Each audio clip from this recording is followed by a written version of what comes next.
Magandang umaga, hapon, gabi, saan man kayo sa mundo, aming mga minamahal na kaagapay. Welcome to this very special episode ng programang God is Able. Bumabati ho sa mga nasa FEBC Radio TV at maging sa Facebook Live. At bumabati din ho sa mga nasa YouTube channel ng 702 DZAS FEBC Radio TV at sa ating mga partner tulad ng mga partner cable television channels ho natin. Why don't you comment ho sa comment section natin ng inyong pong mga pagbati? But because I think this is gonna be a very engaging conversation, mag-post na rin po kayo ng inyong pong mga feedback, ng mga reflections nyo at kahit ng mga piece of advice nyo sa mga fellow parents and carers of PADs patungkol sa pag-alaga ng ating mga minamahal na children, even teenagers, family members affected by disability. And also, post na rin po kayo ng mga encouragement nyo. I-welcome ko po si Ate Raquel. Ate Raquel, welcome po sa God is Able again. Hello. Hello. Thank you, Pastor Paolo. Magandang umaga, magandang gabi, magandang tanghali, ano man po ang oras kung nasaan kayo ngayon. Sana po ay maging kapakipakinabang ulit, meaningful ang ating conversation with our guest. Uy, pwede rin po kayo mag-send ng message dito sa ating programa. Meron po tayong smart number 0999-223-5675. At yung mga Globe naman po, 0916-29666 at 79 or 20, sorry. Ulitin ko, 0916-2966620. Yan, message po kayo kasi alam namin na magiging very interesting, very informative itong ating discussion ngayon. I love those. Interesting at very, very informative. I also pray Yeah. inspiring. Diba? Ang Oh, ating yes, yes, conversation yes. today. So without further ado, I'd like to give us much time sa ating conversation. I'd like for her now to introduce herself. Ano, sino po ba ang ating guest today? Ma'am, you'd like to introduce yourself, what you do po, and why you're with us today? Yes, good morning. Hello, magandang umaga. Ako po si Julian Mera. Ako po ay isang occupational therapist. So, I've been practicing for almost 10 years now. I am also married to Phil John Meria. He is also in the field of special needs. So he's an ADHD coach. So just so you know, both of us are diagnosed also with ADHD. So he is the combined type and I am the inattentive type. We also have two kids, small children, small daughters pa lang. So they are 6 and 3. Yeah, welcome to the program, Julian. Meron na kaagad ako naiisip na tanong, Pastor Paulo. Oo, kasi na-mention nyo na kayo din ay merong ADHD, Yeah. ano. So that's the very reason why you're both into this kind of job, ministry, ano. Tama ba, Julian? Actually po na-diagnose po kami pareho when we were already adults. So Oh, I was already an occupational therapist when that happened. ayun. Actually, yun, nandun talaga yung tanong ko eh. Kasi kung kayo ay merong ADHD, how do you manage people with the same condition? Yan, Yeah, pero yun pala. Mm-mm. ayun na. Okay naman po. How we manage them, actually, it's more of empathy. Siguro, Mm. since we know what they're going through, Yeah. it is more sincere for us when we're trying to converse with the parents or with the person with disability. Because somehow, even if we're going through different ano naman, seasons or different yung mga pinagdadaanan namin, somehow we understand them kasi we're also going through the same challenges then on our own. But the difference is lang, we were trained or I studied it or my husband was certified in it. So somehow we have the background naman to cope. But nonetheless, we also have challenges ourselves, especially now that we're parents and we have small kids. Naiintindihan po talaga namin. So yun po siguro ang advantage din. Oo. Wow, ang dami. Ang daming pwedeng patunguhan ng conversation na to. It's such a Yeah. revelation, di ba? Once we just open up something about ourselves, it just leads to the next conversation. Ako Yes. naman, ang initial curiosity ko lang, Ma'am Julian, Ate Raquel, is because I'm also on the same boat. My parents did not suspect I had something in me that was particularly of that nature. Pero I was given good advice ano po by friends in God is Able that I am in the spectrum. So nalaman ko lang yun. Nasa God is Able na ako. I guess one of the blessings ni Lord na nasa ministry, you're surrounded by such people, you can relate with them. They also bless you that way. So ang tanong ko, Ate Julian, kasi kayo nalaman nyo lang din later in your life, to be honest, ano pakiramdam nyo? Kasi iba sa atin iniisip nadadiagnose pag bata eh. But for some of us, especially sa earlier generations, nalalaman nila with more awareness, ano po, at this age na, medyo full adult ka na. So anong pakiramdam nyo? Did that change the way you live as husband, wife, the way you looked at your profession, and the way you looked at your kids? Actually, when medyo kakaiba yung experience ko when I got diagnosed kasi I met my husband during the unique ministry. So we were both professionals that were asked to train the people who want to volunteer in the Night to Shine prom for people with disabilities. So when we met, we got to know each other, get to know each other. And he is the one who is very active in ADHD Society of the Philippines. So when we yun, no when he asked me out, syempre we got to know each other more. Syempre nakukwento ko na yung kabataan ko at kung ano yung mga nangyari sa akin sa school, mga struggles ko rin sa work. Syempre nagkakaroon kami ng ganong openness. Doon niya na sa akin open, katulad mo rin Pastor Paulo, na parang oy alam mo pwede ka rin magpatingin parang ganyan. So good thing that we have a close circle of na mga doctors. So I was able to see a psychiatrist, which is si Dr. Carlo Banaag, and he was the one who diagnosed me. It was very simple. We just had an interview and then there's a assessment. And then ako kasi personally, hindi ako yung tipo ng tao na parang napagdaanan yung buhay na with ADHD siguro. Iba-iba naman kasi kami ng mga life experiences. So yung sa akin, yung nalaman ko na may ADHD ako, I I didn't feel bad about it. It was more of a relief na parang nagka-label na parang, yung pala yun. Kaya naman pala ako nagsastruggle sa ganito, sa ganyan, sa school. Kaya pala ako parang iba. Kaya pala parang hirap na hirap ako mag-initiate ng task na parang napaparalyze na ako. Ang tagal, kailangan meron akong kasama. Pagpupunta dati sa doktor, ang tanda ko na, pero kailangan kasama ko yung nanay ko kasi hindi ko natatandaan yung sinasabi ng mga doctors sa akin na parang kailangan meron akong secretary beside me, parang ganyan. So yun, yung mga kakaiba sa akin, more of nakita ko siya na nahirapan ako as an occupational therapist. I really like the clinic clinic work na hands-on with the clients na one-on-one. Again, I really enjoy that. But when it comes to paperworks, doon ako nagkakaroon ng problema. Dahil sandamakmak naman talaga yung paperworks namin because we have a lot of assessment tools, we have a lot of reports and things like that. That's when I became doon ako nagka-struggle with my occupation. So, yung tingnan naman akong doctor, I felt relieved na parang yun pa rin. But even though the doctor gave me a medication, which most doctors will do for the patients nila para mas maka-function sila sa occupation sila or para mas maka-function sila and participate in their endeavors, I tried not taking it anymore because when that happened, as an occupational therapist, I tried to cope in a different manner. Inintindi ko na lang yung sarili ko and sabi ko, okay, so I might as well do something about it differently. Kasi sa environment ko naman at that time, hindi ko naman siya masyado kailangan na. So, kakaiba rin yung experience ko compared sa iba because may mga kakilala din ako, katulad nung sa husband ko, iba rin naman yung pag-take din niya nung na-diagnose siya ng ADHD. So, yun. Julian, bakit occupational therapy ang kinuha mo? Na wala ka pa namang idea na meron kang ADHD no, di ba? Opo, kasi po meron po akong pinsan na nakakatanda sa akin. She is from UP.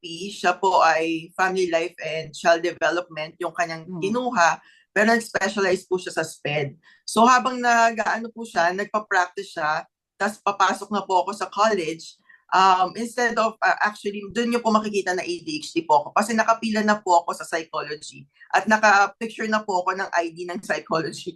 Pero last minute naisip ko po na gusto ko occupational therapy kunin ko. So ang first day ko po sa school, naka-uniform po ako ng psychology pero nasa occupational therapy po ako. So makikita niyo na medyo impulsive yung mga decision making, di ba? So yun, naisip ko kasi na parang ayoko pala ng psychology kasi masyado na siyang known, madami na naman psychologist, ganyan. Gusto ko na something new kasi baka yung dopamine hit, doon lang hit sa akin ng last minute. So, lumipat po ako ng occupational therapy kasi na-introduce naman po siya sa akin ng cousin ko. Pero, going into that course, I really had no idea what I am in for. Katulad nga po ng makakaintindi rin po to sa mga na katulad ng occupational therapy sa UST na sinasabi nga nila na madali pumasok sa kurso namin, katulad ng lahat ng mga freshmen, pero napakahirap po lumabas. Yun po, hindi ko po nakita na ganun pala magiging journey ko sa student na napakahirap din po pala. So, yun. Very interesting, Pastor Paulo. Parang ang dami natin pwedeng gustong itanong kay Julie. Sige. Napakadami. And yun nga, napaka-unique. Well, unique because ngayon lang natin narinig. But it's actually a common experience na marami. Nabanggit ko kanina, especially sa mga kaedaran namin. Kasi nasa school pa kami, nung bata pa kami, hindi pa ganun ka naintindihan at nadadiagnose ang autism, ADHD. Kaya talagang may mga stigma, may mga prejudgments. Meron talagang certain way of treating kids or students before na may ganun. Praying na sa panahon ngayon natin sa tulong ng groups like God is Able, ito na-overcome na ng society, especially ng church. Julian, ma-ask ko naman pagdating sa kids, as of today ba, both kids are typical or are there also early signs or meron bang mga ganung bagay going on with them? My children? Actually, they are not diagnosed yet because they're only 6 and 3. Usually, you'll see ngayon kasi medyo mas maaga na dinadiagnose, pero usually mga school age, di ba? Doon nakikita na different. But both my children, actually, my first child pa lang is the one formally enrolled in homeschool.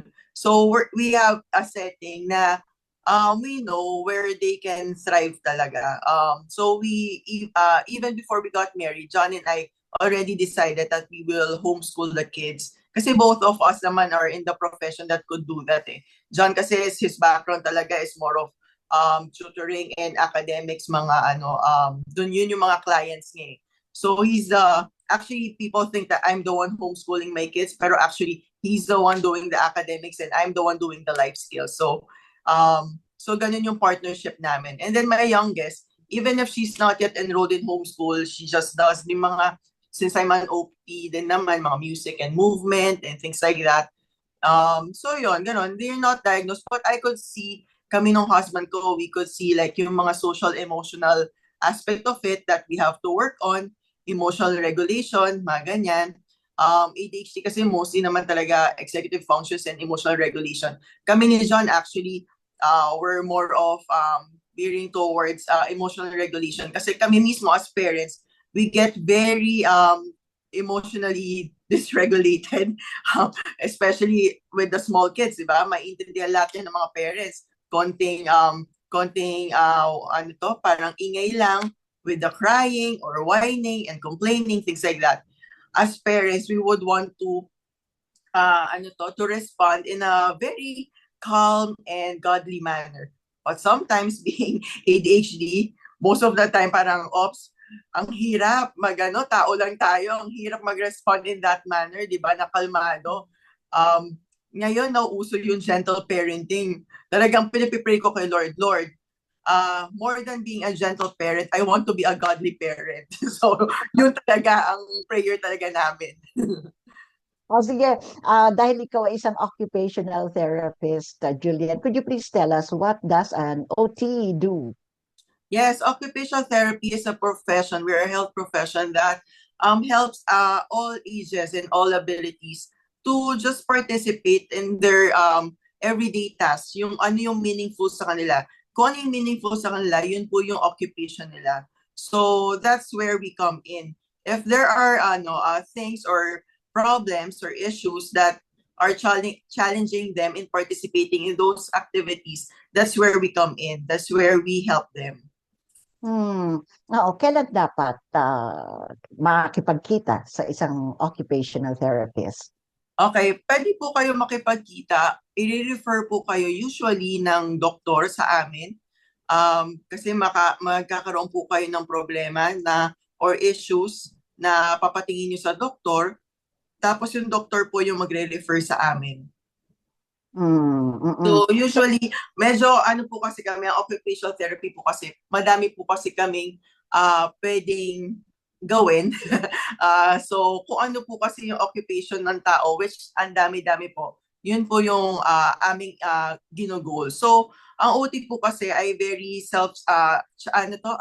centered dun sa client talaga. So yung approach namin, very personalized. Kung ano po yung ma-identify na goal ng client po namin, doon po namin sila gagawa ng personal plan po. So for example, just to make it more, para mas maintindihan po namin. For example, meron po tayong anak na merong autism or meron tayong anak na bata pero developmentally hindi pa niya magawa yung mga pang-araw-araw na gawain katulad ng pagkain, pagbibihis, pag-toilet train, ganyan, pumunta sa banyo. Yun po, pwede po namin sila matulungan para magawa po nila ito. Ito naman po yung sa mga bata. But for example, for the adults, which is usually in a setting po na nasa hospital po, kunwari kayo po ay na-stroke at hindi nyo na po magalaw yung kalahating bahagi ng inyong katawan at hindi nyo po kayo makakain ng maayos, hindi po kayo makapagbihis ng maayos, just the same, ganun din po, papasok din po yung occupational therapist para bigyan po kayo ng tulong kung paano nyo po yun magagawa ulit. Or hindi po man lang natin maibalik, pero yung functional po yung magagawa nyo kahit papano. Wow, sa akin, Pastor Paolo, something new itong sinabi niya, na kahit pala yung mga patients, mga stroke patients, na hindi naman kailangan may disability or may developmental concern, yun, covered pala ng occupational therapy yun. Wow, galing Nakakatuwa, Ate Raquel, kasi usually inisip natin kapag na-stroke or nagkaroon ng injury, physical therapist, kadalasan yung rehab tsaka therapy. Pero tama naman, kailangan din nila hindi lang may balik po yung function sa pangangatawan but yung function sa pang-araw-araw na pamumuhay simula sa tahanan, and doon papasok nga yung occupational therapy. So napakalawak pala nito, Ate Raquel. Inisip ko lang din dati pang bata, pang estudyante lang siya. Pero it makes sense na ito pala ay para rin sa mga adults na yun nga may mga certain conditions or mga yun nga na stroke or na injure. So kailangan talaga natin ng mga occupational therapists sa ating lipunan. Ate Julian, Ma'am Julian, may balik ko lang kasi unique kayo in a sense na you're an occupational therapist, but you're also someone with a particular condition. So you're walking in both worlds, kumbaga. How does this affect you, your marriage, and your family life? Hindi dumarating ba yung point na you're overly conscious sa mga actions yung mag-asawa? Do you get to parang everyday diagnose yourself? And how do you try to quote-unquote normalize your own lives as parents, as a couple na may ganong condition? Well, yeah, I always get that question, especially kami ni John. So just to walk through our daily lives, actually, I'm a stay-at-home mom. So when I learned that I was pregnant, but this one, I'm very blessed with my husband kasi even before we got married, when we were still dating, medyo boring kami mag-date kasi we asked a lot of questions kasi we're turning 30 that time na eh. We weren't teeny boppers pa. So, ganun na yung mga tanungan namin para na kami, sige, pag nag-asawa ba tayo at nabuntis ako, kaya ba natin, mag-work pa ba ako? Mga ganyan na yung mga tanungan namin. Hindi na kami pakilig-kilig lang. So, kasi knowing that we are in this, both of us are in this profession and we are diagnosed, we had to plan na beforehand. So, we were so blessed na there's a guide naman in church, there's a premarital counseling, and there's our D group na couple. So we were, there's model already for us. So nakita na namin yung picture namin as a family if ever we get married and we get a family. Kung ano yung gusto namin mangyari. So, knowing that, when I got pregnant, 2 months in our marriage, ang bilis, it wasn't really hard for me to let go of my work. Because when I was doing my work, since I'm dealing with little children talaga, yun yung specialty ko, pediatrician, sa pediatrics ako. It's really not possible for me to work because when I was just reading a book, for the first 5 minutes dun sa client ko, which is a kid, I was really dizzy na. So, I had to make a choice. Sabi ko, should I go through this na work? Very, ano pa naman ako, mobile or magulo kasi play ang bata. Yun ang main occupation nila, maglaro, di ba? So, I need to sacrifice work and prioritize family life for us so that I could go through pregnancy and have a family of my own. So, when that happened, it was a huge transition to me and to our entire family na rin. Because not only am I used to working na rin and very independent when I was single, I had to depend on him already. So with that, him having that kind of responsibility naman as a husband, I think he has his own struggles with that and challenges. Pero I am very blessed with my husband that he took on that role of being a provider for our family. So when I was pregnant, ganyan, we were living in a small condo in Pasig. And then the pandemic happened. my kid was just turning 2 or 1 year old. So kawawa kasi we were in a very small condo near Ortigas. Since we're both into development of a child, alam namin yung mga cause and effect ng mga nangyayari, we moved to the beach. We moved to the province. So we went to La Union. We were just a 5-minute walk to the beach. So we didn't really experience the pandemic that time for a couple of months, several months naman. Then I got pregnant again with my second child during that time. So actually, it was it was challenging when I got pregnant during COVID because even if we were in the province, I had COVID while I was pregnant. So we had to go back to Manila kasi andito yung hospital namin and my doctor.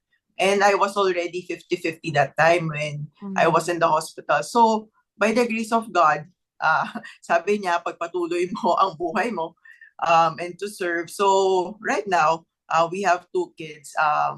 So how it changed us, it was really humbling because COVID really took a toll on us financially kasi ang laki ng bill sa hospital that time. I was there. I wasn't in the ICU, but I was really in the COVID ward. And we hired 2 24-hour nurses kasi talagang wala talagang nurses that time. So it really took a toll on us. So we lived with my in-laws for 2 years. And right now, by the grace of God, we moved back again to the province. But already here near Tagaytay naman, the mountains naman kami. So our family setup is really, what John and I do. What works for our family, yun yung ginagawa namin. We don't really base it on the standards of the norm na this is the best school, therefore we go to this best school. Yeah. So what works for our family, yun yung pinaprioritize namin. So kami, for now, what works is that we homeschool our kids. We have an environment that we're near nature and there's really just a simple and very, less stimulating routine for us. Yun yung nag-work sa pamilya namin. Kaya kami nagfo-function as a ADHD family. The reason why I keep asking those questions, Ate Raquel, because I really admire yung couple na ito. They're like trailblazing. They're setting a path for many again, our generation na ngayon lang nalalaman na may ganito pala kaming condition on how we can have a family and how we can have ministry and still function and still work. So nakaka-inspire, Ate Raquel, because I'm sure yung mga nakikinig nito, they're also concerned First, kung sila kaedaran namin, pagkakapamilya kaya kami, kaya ba namin magkaanak, ano magiging trabaho namin, at yung mga bata, yung mga magulang naman naiisip, ano kaya magiging future nila kapag hinarap nila ang mundo. And because marami din nadadiagnose, Ate Raquel, it's very possible na maraming mga couples o magiging future couples na parehong diagnosed like them. Oo. Yeah, very interesting itong conversation natin, ano, kasi we shift uh, na si Julian as someone diagnosed with ADHD, and Julian as an occupational therapist. Ngayon, punta tayo dun sa Julian as an occupational therapist. Ano ba ang mai-recommend mong ideal environment para sa loob ng family, Julian? Especially yung may mga ganon, may mga concern, developmental concern. Actually po, sa isang pamilya, sila lang po rin makakaalam kung what works for them. So, kami po kasi, alam po namin na both of us have ADHD. So, sacrificing my work na very demanding has to be done when my children were still very small. So right now, ngayon pa lang ulit po ako nakakalabas ng aking shell of motherhood. Ngayon lang po ulit ako nakakabalik sa ministry work. And eventually, babalik na rin po sa work. Kasi during the pandemic, my work was only online. I took on work na adults only so that I could converse to them na one session lang because this is only ergonomics for their work. So I really need to shift and shift and shift to support my family and to support my husband. And right now, since po lumalaki na rin po yung mga kids, and by the grace of God, we have one stay-out helper, kaya nagagawa po namin to. I think yun po, iba-iba rin po kasi yung demands ng family, iba-iba rin po kasi tayo ng mga pangangailangan. So, my advice for them is that really be honest with yourself, what you need, and prioritize and planuhin po talaga nila as husband and wife kung paano po nila matataguyod yung pamilya nila nang mas magpo-function po sila lahat in a optimal way. So, yun po. Oo.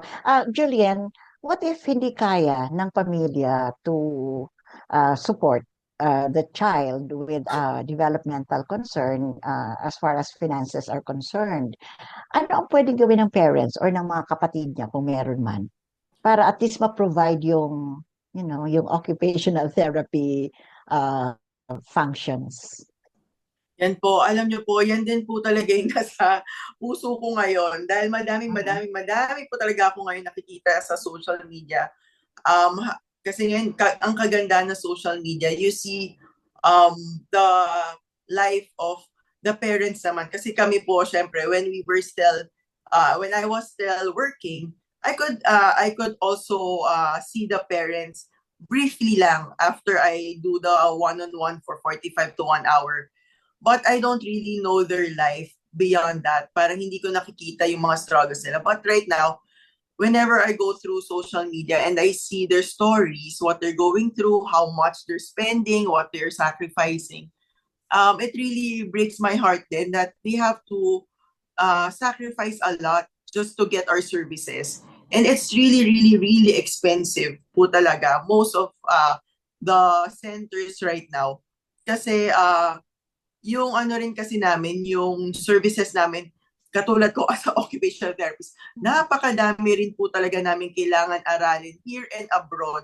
And it would really, ako rin mismo, nag-invest din po ako sa sarili ko that time kasi kailangan ko kunin yung mga certifications sa abroad na napakamahal din naman po talaga. So I guess, kaya rin po talaga yung mga services ganun kamahal. Saka napakalimitado rin po ng mga therapists natin dito sa Pilipinas. Lalo na ngayon na konti na lang po kami, pero madami rin po kasing lumilipad abroad.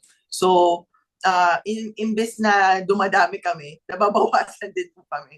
So, what I like about, ito, mga katulad ng God is Able, CCF Unique, and things like that, they ask help from professionals like us to train them. Madami naman pong mga katulad namin na gumagawa ng training, parent training, home program, and things na makakatulong sa kanila. Kasi hindi naman po talaga kami magician. Kasi mga ano lang din naman po kami, professional din lang naman po kami na nakikita namin yung mga bata for a very limited time. So we want the parents to also study and to also learn what we are sharing to them in a way na pwede rin sila kumuha ng resources online, magbasa ng libro, sumali sa support groups, go on through madami din po mga free parent training din po. Para din po sila mismo sa bahay, magawa din po nila yung mga ginagawa namin sa therapy. So yun naman po. Oo. Mm. Yung anak ko may autism, at talaga namang nakaka-relate ko dun sa mga sinasabi mong napakataas ng cost ng services ninyo and napaka-konti nyo lang. May mga gumagraduate pero yung iba naman nandun na sa abroad. Yan ang case ng occupational therapist ng anak ko. Pero before she left, kasi nasa US na rin siya, at sabi niya sa akin, Mommy, ito lang, sabi niya ganyan. Anything that's not appropriate, stop it sa anak mo. So, yun, would you like to expound on that, Julian? As parents, no? Paano yun gagawin? Siguro po kasi po, again, as parents, you are the experts, di ba, of your children. Kayo po yung nakakakilala sa kanila eh. So kayo po, what works for other children might not work for your child. Mhm. So, siguro ang sinasabi lang po ng OT nyo, pag nakitaan nyo po yung isang strategy na or technique na ginagamit nyo para sa anak nyo, pero hindi naman po pala ito nakakatulong, itigil na lang po natin. Tapos maghanap po tayo na ibang ways that could help him more. So yun, ganun lang naman po siguro yung gusto niyo sabihin din po. Kasi yun nga pag nakamit po kayo ng isang tao with autism, nakamit po kayo ng isang tao with autism. Hindi po iba sa iba pang tao na may autism. So, iba po talaga. So, kami po, like kunwari dun sa disability training na binigay ko po, although we have this diagnosis, different diagnosis, napakadami na po kasi diagnosis ngayon, iba-iba na. I would also still want to tell them that they should focus more on the gifts, needs, and the abilities of the person instead of serving a general diagnosis. So we serve just one individual instead of serving, the diagnosis. Kasi parang minsan nalilibel na si stereotype na sila. Pero iba-iba naman po kasi tayo. Katulad ko po, may ADHD naman po ako. Iba rin naman po yung mga experiences ko sa ibang mga tao na may ADHD rin. Kaya kung ano po yung nag-work sa akin, might not work for other people din po. Yeah. Nag-stuck sa akin yung sinashare ni Julian at na-experience mo na Ate Raquel na reality sa Pilipinas pagdating sa services sa therapy. So I'm wondering, maybe Julian, for your input. Paano kaya makakatulong ang simbahan? That may come from far left an idea, pero we have a partner, for example, in our coffee conversation na sabi niya, ba't di na lang pwede natin gawing rehab center yung church para sa physical therapy? Do you envision or do you think something like that, churches are trained and opened for your services, for people you can train, or at least maging platform where parents can meet? Do you think the church can play a significant role na address yung malaking gap sa ating bansa pagdating sa services or access to occupational therapists and the like? Okay, ang occupational therapy naman po kasi, we could address that aspect of their life wherein when they go to church, that's also part of their pamumuhay of our daily living, di ba? It could be part of their pahinga, pakikinig, mental health, pakikinig ng word ni God. Pwede rin itong part of their socialization. So these are aspects that we focus on or we address din as an occupational therapist. So kami ngayon, ang ginogol namin sa church is that we are we are open. When we see someone with a disability, we are able to welcome them freely and openly and confidently and show them the love of God. Not all sa church that would be volunteering din naman po kasi sa disability ministry would really understand and know. Kasi syempre ako as an occupational therapist, inaral ko rin naman po ito ng ilang taon. So, somehow, what's nice about church is that they have the heart to serve. They have the empathy. 'Di ba? Yun yung pinaka-importante. More than the head knowledge. Yung heart, 'di ba, to serve. So, simple lang naman po kasi ang nakikita kung gusto ng church or mga tao na pupunta sa church na may disability is that they feel that they belong, di ba? That they are also part of Christ's body. They are also part of the community, of the church community. So tayo, yun lang naman po yung part natin doon. To make them feel that they belong and they are also part of it. So yun lang naman po yung isip ko. Pero kung yung profession as a rehab, in a sense na there's therapy in there, ganyan. What I could say is that medyo mahihirapan tayo dahil yun nga, hindi naman, kukunti na lang po yung profession namin, nasa profession namin. At the same time, not all talaga na volunteers in church are very trained. Although, you know, my heart is for them because yung nag-training kami, even if it's a Saturday, even if it was a holiday, they were there to listen from different churches, satellites pa. So, yung mga, lalo na yung mga life shapers, yung mga Sunday school teachers, kung makikita nyo na ang dami nilang training for the entire year because they want to shape the lives of the children. So yun, it comes from the heart talaga na they want to serve. And then they're trying to equip themselves by training pa. So, yun yung masasabi ko naman sa church naman. Not really as a rehab center, but more on a place where you will feel loved and accepted. Masyado akong interesado. If I were younger, Pastor Paulo, actually inisip ko na to nung na-diagnose ito na mag-enroll sa occupational therapy. Baka merong nakikinig or nanonood ngayon na nai-encourage na mag-take ng second course or siguro postgraduate studies or siguro yung mga kagagraduate ng or malapit ng graduate. Paano mo sila encourage ng to take up the course, occupational therapy? Yes, if you have the heart to really to serve, kasi ito talagang profession namin is really service po talaga. And it is very client-centered. You will really walk life on life with people, especially your clients, kasi it's very, very specific to their needs. So if you have that kind of interest and you have a heart to serve, you can go study this in a lot of colleges na offers occupational therapy. So I'm from UST.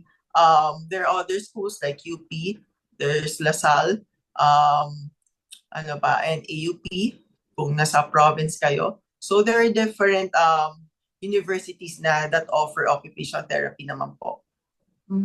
Dumadami na rin pala Oo. Pero ano ang kailangan na meron ng isang tao para mag-thrive siya sa course na yan? Naku po, mahirap. Isang estudyante. Ako, nagulat na lang din po ako. Kasi nung high school naman po ako, hindi naman po ako ganun kaseryoso sa school. Pero kala ko pagdating ko pa ng college, parang yung mga napapanood po natin sa TV, sa college, diba, na parang mas free sila to do the socialization, hindi na block. Pero pagdating ko po sa college, parang ngayon lang po ako nag-aral ng gano'n sa buong buhay ko. Nagko-concert na po pala yung buong university namin. Kami, nandun lang po kami nagulat kami, ang dami namin dalang libro. Paglabas namin, may concert pala. Talaga, ang buhay ko po talaga nung nag-aaral lang po talaga ako.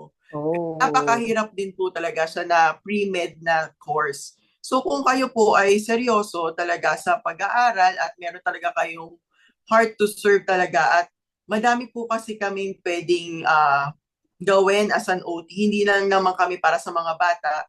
Pwede rin kami sa mga matatanda. Pwede rin kami sa corporate. Pwede rin naman kaming, sa mental health din po na aspect. So madami po kaming pwedeng gawin programa. Katulad ko po, habang nagpa-practice po ako ng pediatrics, kami po nung getting to know pa lang po kami nung naging asawa ko, naging business partners po kami. Ang ginawa po namin ay Project Fund, ang tawag po namin doon. Naglumabas po kami with teens and young adults na may mga na neurodivergent. Sila yung may mga ADHD and autism.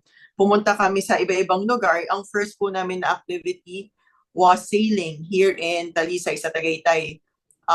So we did sailing and horseback riding, we did surfing, we did whitewater rafting. Wala po itong magulang na kasama, kami-kami lang po talaga. So, ang kagandahan dun sa nangyari, nakita namin yung edad nila na may mga autism at ADHD, nagpo-form sila ng group, which they rarely do in their everyday lives, diba? They rarely get to have friends. They rarely get to socialize. But in this type of program that we did, pinagsama-sama namin sila. Naku po, matutuwa kayo kasi kung nakita nyo pa lang sila, simula pa lang po ng Manila na nasa van kami, up until makapunta kami sa lugar, non-stop po yung usap nila. As in, sabi ko, ganito pala, pa nagsama-sama sila. Tapos, ang kagandahan doon, walang judgment kasi pare-pareho sila di ba, ng interest din kahit papano. So yun, doon ako natutuwa na outside of the clinic, nakita ko tong ganitong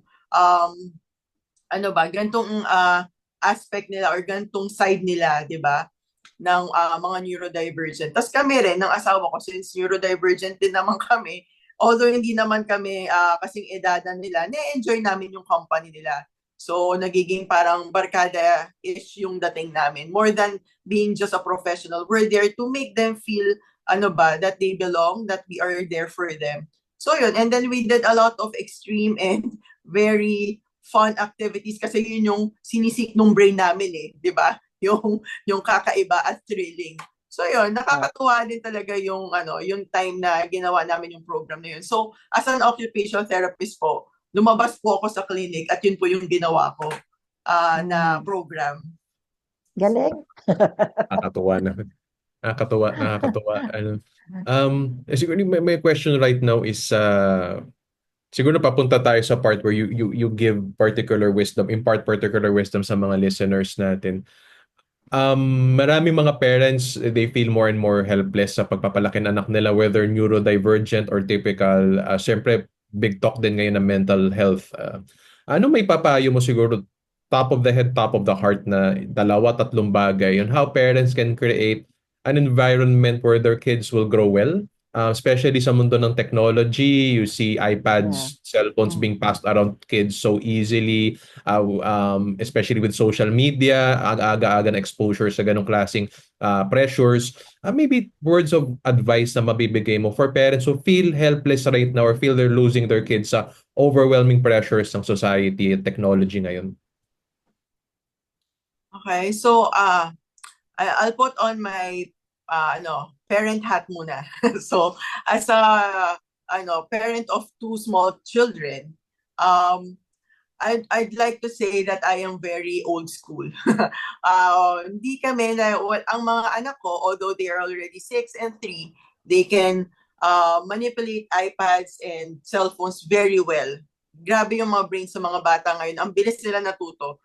Even yung anak ko, sabi ko sa kanya na 3 years old, sabi niya sa akin to turn the page of the book. Pero instead of saying turn the page, she said swipe. Sabi ko, anak, turn the page ang tawag doon. So you would see how they really consume or they're like sponges di ba? Kung ano yung ginagawa natin, if they see me all the time watching TV, watching Netflix all the time on my phone, of course, that's what they're gonna be, that's what they're gonna do rin. Yun yung magiging interest nila. Because I model to them, di ba? What I need to, what I'm doing, I'm modeling it to them. So they would think, this is more fun than reading a book or things like that or playing. So as a mom, I chose to be committed na kaya siguro nauuso ngayon yung mga, nakikita ko naman sa mga edad namin, madaming mga magulang na sa gabi, di ba? Doon sila nagbe-binge watch ng TV pag tulog na yung mga bata. Kasi during the day, they are very committed to playing with their children, to be very hands-on and things like that. Kasi ang dami naman din talagang chores. So, what I think is that in a way na sinabi kong old school is that I don't give them iPads and cell phones to play with. I myself, ngayon lang ako naglalaro ng mga games. Hindi talaga ako naglalaro ng games sa phone. Pero ang nilalaro ko, just to show din my daughter, yung mga mental blocks, yung mga problem-solving na mga games. But we have a game room downstairs where we have lots of board games. Mapasungka pa yan, to Scrabble, to mga Pokemon cards, lahat yan meron dun sa baba. Kasi we foster more on the, getting together relationship and playing with each other. So yon, it really takes a lot of effort, especially right now where everything can be instant na, di ba? If the kid is meron kang work, or let's say you have to do something, a chore, you can easily just give the iPad and let the kid watch or play. If you're in church, di ba, and you want to listen, I see this a lot in the toddlers area.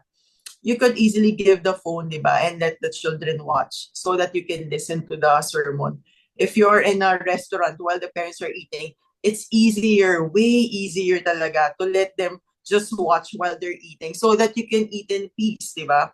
I have no judgment talaga kasi naiintindihan ko, may mga oras, lalo na pag abroad kami, kailangan ko rin siya talagang gawin kasi napapagod din kami as magulang.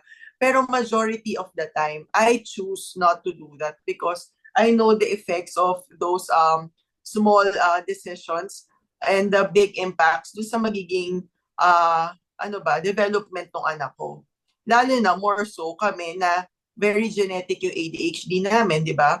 So we could pass that on to our children. We don't want that na maging maging kaugalian or na kasanayan nila. So nakikitaan ko na yung firstborn ko na nagsasabi sa akin more often na, can I watch? Can I watch? Ganyan.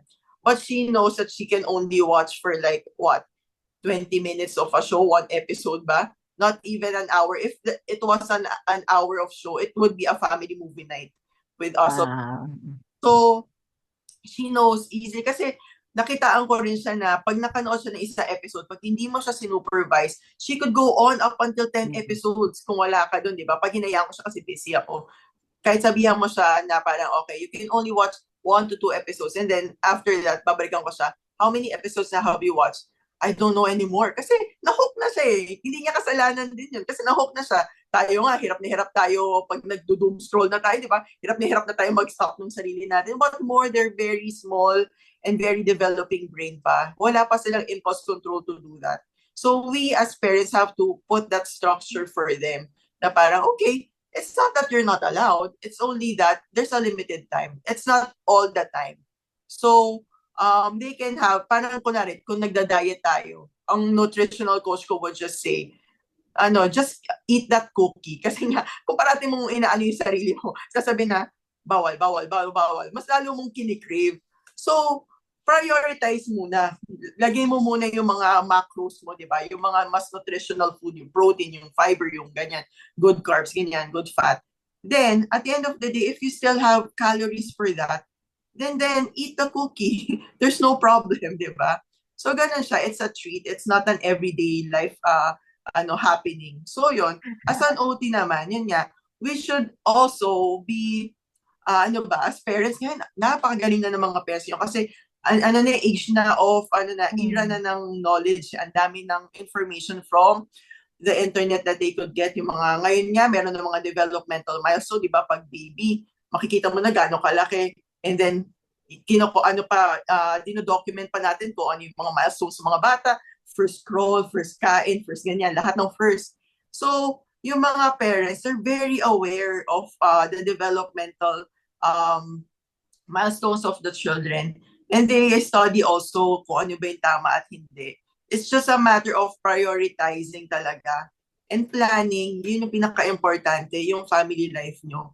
Like ako, kung alam po ngayon na meron akong time to have this Zoom call, there's a specific time na yung children ko, wala ako. So, I should be giving them activities na would help them while they are waiting. Kasi kung hindi, andyan lang yan sa labas ng pintuan ko at magwawala niya na, mom, ganyan. Ayan. Normal po sa akin yun, yung magbabanyo lang ako, hindi ako makapagbanyo in peace kasi andyan yung mga anak ko while nagbabanyo ako. So, ganun po talaga yung life namin eh, as a mom right now. You understand that. Pero I'm sure a lot of moms would understand. So yun, it's a lot of commitment, prioritizing, planning in our part talaga. So, yun. Kung kaya ko sila ayaw nyo po mag-cellphone, dapat tayo rin as parents. We need to model that. So, yun. Ate Rochelle, sorry, I have to give the same Yeah, question to you because sabi nga the parents are the experts and you're a parent, so you also are a yeah. resource dito. As we wind up, maybe to Oo. hear from you naman, learning mo din as a parent and as your own expert and carer to Toy, ano yung mga kinailangan nyo ni Kuya Joseph matutunan at i-practice? Gusto ko yung sinasabi ni Ate Julian kanina, ni Ma'am Julian, it's about prioritization. And that Oo. involves a lot of hard work. Siguro hard work is like a subtle theme ng usapan natin. It really takes Mm. the work. Kayo naman ni Kuya Joseph, what work did you have to put in to raise such a wonderful boy like Toy? Wow, praise God, ano. Oo. Be present. Yun talaga yun eh. Oo. Walang substitute parents for someone like Toy. O, di ba? Talagang kailangan involved ka eh. Yung mga ibang mga menial jobs, hayaan mo na yan sa iba.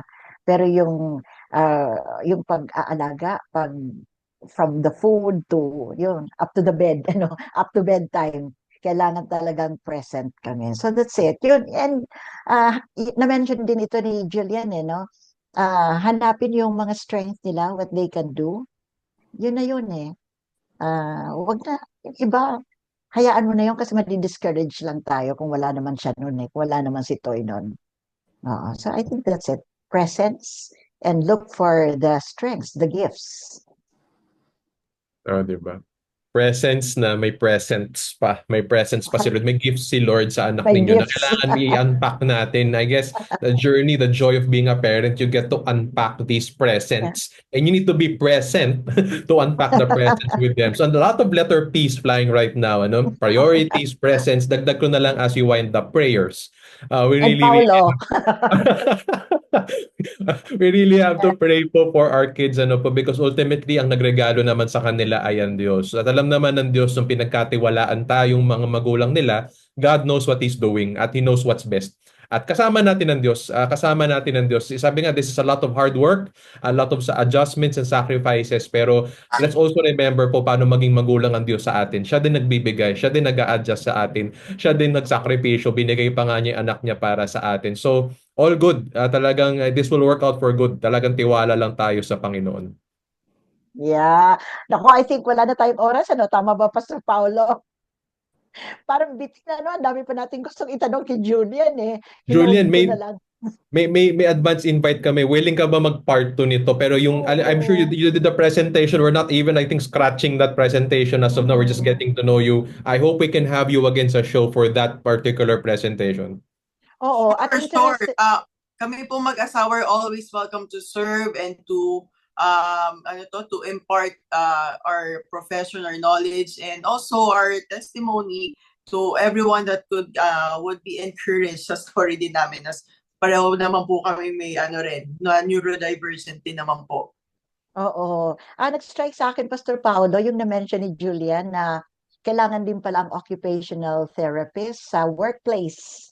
Oh, very interesting yun, ano? Part 3 yun, part 3. Ay, thank you, Jillian, and send our regards to your Thank you. husband. Ay, nako mga kaagap, ay natapos na naman po ang isang oras. Napakayaman, napakagandang pag-uusap. Ito po ang programang God is Able. Tiyak po nakapaglaan ng serbisyo mga minamahal nating PADs. Ako po si Pastor Paulo Sanchez. Ako naman po si Raquel Camolandong. Ang God is Able po is a member of the Kapisanan ng mga broadcaster ng Pilipinas. Thank you, Julian. Thank you sa ating Thank mga you. interpreters.